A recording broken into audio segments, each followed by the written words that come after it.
What's up, brewers and lab nerds? What's happening? Hey, thanks for checking in. It's been a little while since I was with you last, but school is just keeping me real busy. So what I'd like to do today is just show you a real baller way of pouring a Hefeweizen. I've heard it's the proper way of doing it. Then again, I've heard it's more just of a showboating way. So anyway, I will show you how to do it. What you want to have is a really cold Hefeweizen, of course.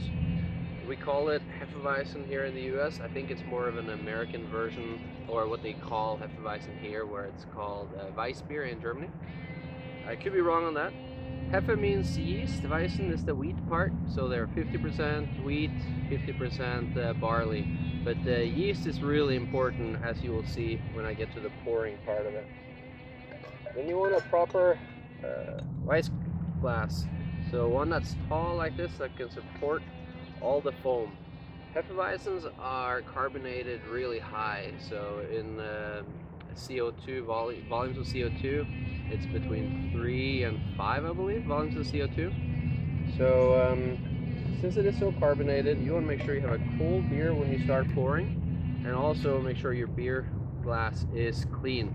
What I like to do also is just to get rid of any dirt that's in it, just get some water in there.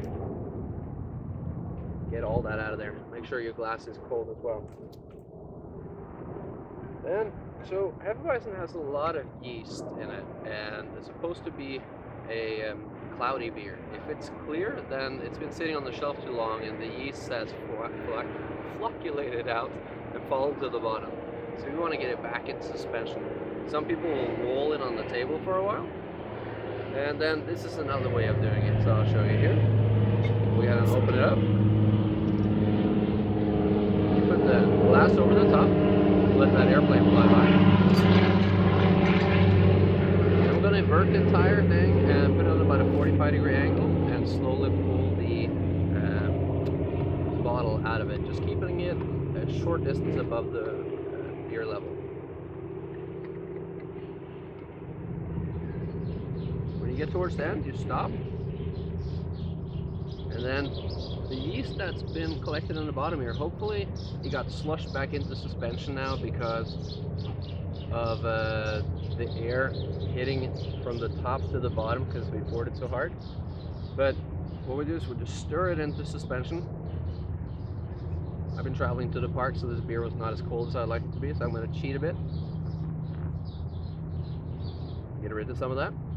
Then anyway, what you want to do is just top off with this nice, real creamy, full of Hefe or yeast layer on top. And there you go. A really dirty, nice and hazy Hefeweizen. Alright, cheers!